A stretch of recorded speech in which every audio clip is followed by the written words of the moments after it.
Hello friends, I am Kanchan from Akulmek Technologies and you are welcome to our show Great Kings of India. And today we are discussing one of the greatest king of India who has a tremendous effect on our history and our future also because he is the one person who stopped there are two kings and he is one of the king who stopped the foreign invasion, and I'm talking about Porus. We will be discussing more about in this current series, and to discuss and to know more about this great king we have an eminent historian, Professor Meeta Joshi, who is head of the department of one of the prestigious college for women in Hyderabad. Welcome to the show, madam. How are you today? Namaskar, Kanchan. I am fine. How are you? I'm fine, ma'am. We are discussing about Porus and Alexander and the impact of this war. There was a war. So we will be discussing more. We want to know more about this great king, Indian king, Porus. Okay, so before I tell you about Porus, let me give you a brief overview that what happened before Porus in India. There were a lot of Iranian and Macedonian invasions in India, and after the Persians, there were the Macedonians, Alexander of Macedonia, who came to India to plunder his wealth, the wealth of India. His main motive was that because he had heard lot of stories about India's wealth, India's glory, about the temples which were very very rich in terms of jewelry, in terms of money. So he was very very curious to visit India. So uh, the Greeks were the next. First came the Persians, then came the Greeks. So Greeks were the next foreigners who came to India, and that time the political condition of India was such that it was again divided into small small provinces, principalities, and there was no unity. There was no unity. So because people have heard about Alexander's personality, that he is a brutal warrior, and he had taken this up in his mind that he will conquer the entire world.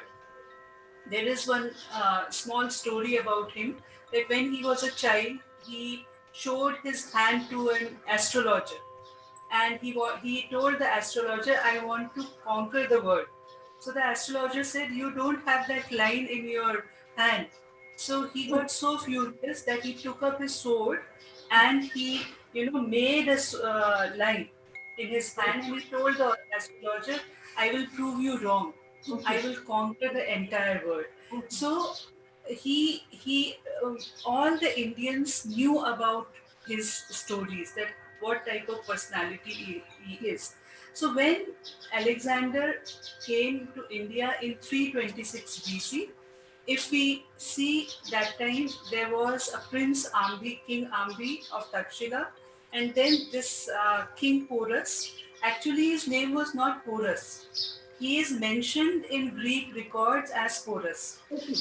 Because he belonged to the Puru dynasty. He belonged to the Puru dynasty, so he was called Paurava or Purushottama. So he was in Greek accounts, in Greek all the travelogues, we get his name as Porus. So Porus, Ambi and Takshila and Porus's empire were nearby. So when Ambi heard about Alexander coming in, he got very afraid. So he said, instead of waging war, let me, welcome him, and let me uh, submit under Alexander, so that there is no destruction. Number one. Number two, because if I become an ally of Alexander, then my prestige will increase. So what Ambi did when Alexander came, he welcomed him. He welcomed Alexander and he gave him lot of presents. Because he was also a king, Alexander was also king of Macedonia. So he gave him around 700 horses, 3,000 oxen, and 10,000 sheep. Oh. So not only this, he gave him a contingent of 5,000 soldiers and replenished the treasury of Alexander. So now Alexander became more egoistic that, I will be, because he had this in his mind that he is a conqueror. So he sent a message to Porus or Paurava that you also, come under my suzerainty. You accept my power. But Porus refused to do that. He said, no. If you are a king and if you are a warrior, come to the battlefield. I will see you there. So Alexander got very much annoyed by this, because when he came to India, he got such a welcome from Ambi, from King Ambi. So he got very, very annoyed, and they met. It is known as the Battle of Hydaspes, because the river Jhelum, in Greek accounts, it is the name of Jhelum river is Hydaspes. So this war between Alexander and Porus is known as the Battle of Hydaspes. So Porus's kingdom was between Jhelum and Chenab rivers, and because any place which is near a river is very, very fertile, so his kingdom was very prosperous. So when Alexander's army and Porus's army met, the army of Porus's was bigger in size. But the army of Alexander had refined artillery. They had refined, equipments of war. In Porus's army, there were around 210 elephants, and he had a standing army of many thousand soldiers. The army of Alexander was also big, but when it came to warfare, the Porus's army lacked the skills. They lacked the skills. But one advantage Porus had, that he had elephants. And Macedonian people had never seen elephants. So when they saw the huge elephants, they were spellbound. They saw the elephants for the first time. So what the soldiers of Alexander's army did, they started piercing the elephants with the arrows. So the one or two elephants, they got very angry and they ran. And many people were trampled to death because of that. But in spite of this advantage of Porus, he could not. This was one thing. Another thing, heavy rain happened. So because of rain, the chariot's wheels they got stuck in mud. So that became a disadvantage for Porus's army. And in the war was fought in the field of Karri. K-A-R-R-I, Karri. So there it was all muddy, and the chariot's wheels they got stuck in the mud. So that became an advantage for Alexander, and finally Alexander made Porus a prisoner. He made Porus a prisoner, and when he was taken to Alexander's camp, Alexander asked him that, what do I do with you now? Because you are very egoistic, you did not accept my suzerainty, and when I gave you a proposal, you refused it. But Porus was such a brave person, because he is known for his bravery. His bravery and his this confidence he had. So even if he is a prisoner and he is standing in front of Alexander, he gave a very cool reply. He said, when Alexander asked him, what do I do with you? He said, you do what a king does with another king. So this reply of Porus melted the heart of Alexander. And Porus was also a king. And then he appreciated the courage, the bravery that Porus could have been killed by Alexander, but still he is speaking in a high volume, and he is speaking with courage, with no fear at all. So this impressed Alexander. And then Alexander I think this line has become so popular. Even I mean, the way Porus told Alexander, treat me like any other king treat another prisoner king. So I think this is a very very impactful behavior, impactful part of personality of a great king Porus. Because in Yes, normal ways, a he never normal answers like king will be frightened. yes, A normal human will be frightened. You are yeah. standing in front of a Yeah, he and may be instead of thinking of a treaty or he may be thinking of a friendship. But here's a king who said, treat me like another king treats another one yeah, king. as treats another king. This Right, was his reply. right, So Alexander embraced him and returned his empire, what he has invaded. Rather, when he left India, he gave some other parts of India also to Porus to take care. So it came under the Macedonian this thing sovereignty, but Porus took care of that entire empire. One thing more I want to tell you, Kanchan.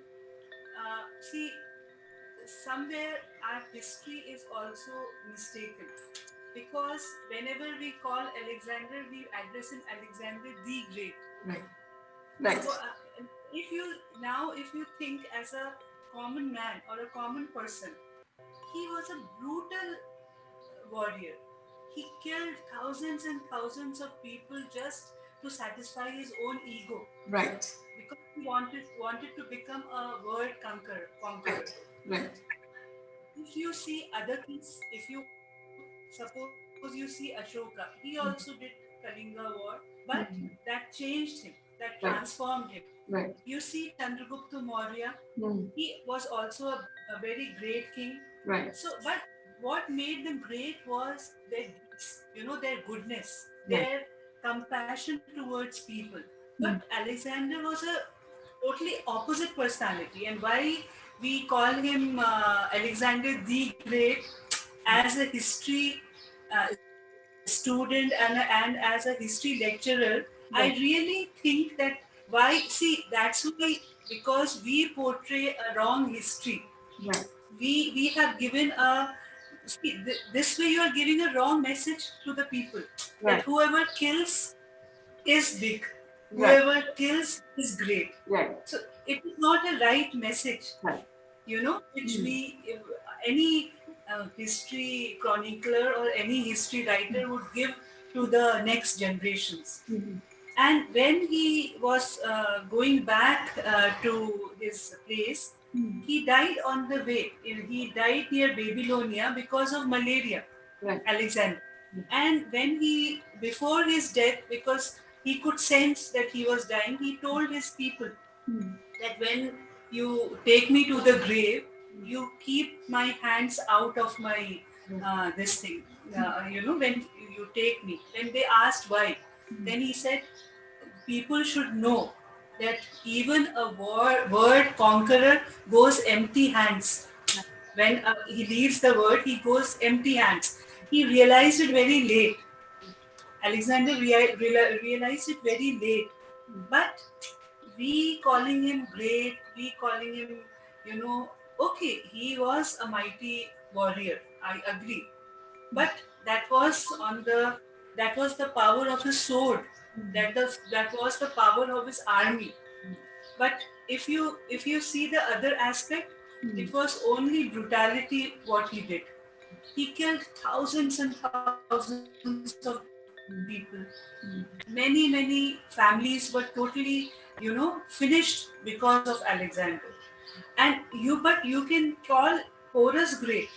You right. can definitely call Porus great because he fought with lot of bravery for his kingdom, for his people. Mm, He never, because Alexander was a foreign invader, so he never wanted to give that impression to his subjects that as a king I am a failure. So he fought. It is a different story that he was defeated. He lost the battle of Hydaspes, but still he won.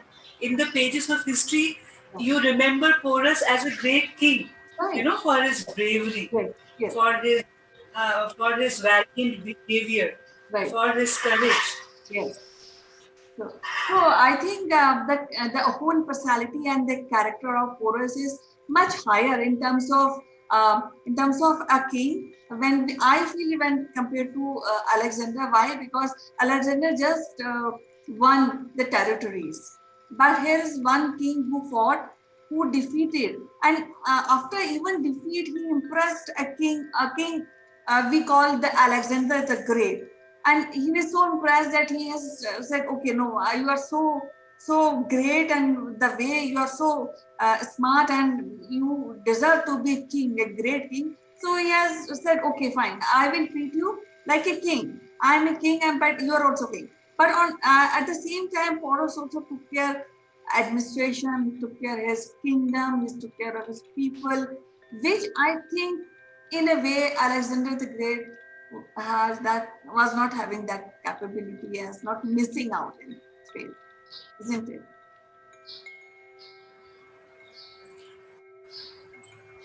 Yeah, he was. He see the history which is written is. I'm not saying that it is not up to the mark, but somewhere they lack. Somewhere they lack in portraying the people. Right. Whether it is ancient history, whether it is European history, whether it is medieval, modern, uh, when we had our Indian struggle for independence, so the Western authors, Western historians, they termed our freedom fighters as uh, revolutionaries, and they have not termed them as great people Right. because they were fighting against them. Yes. But if you see from our perspective, they were great because they gave us a free air to breathe. Right. So some the historians, they have a they had a different perspective to see the events, to record the events, which at some places is not just because you are giving a wrong message. Yes. You are giving a wrong message to the for the generations to come. I know. I know. So it was lovely talking to you, Professor Joshi. We'll be discussing about Porus and the situation at that point of time in our next episode. For today, it was so wonderful to talk to you and know more about this great king, Porus, the Great of India. So see you tomorrow. Bye bye. You take care. Thank you, Kanchan.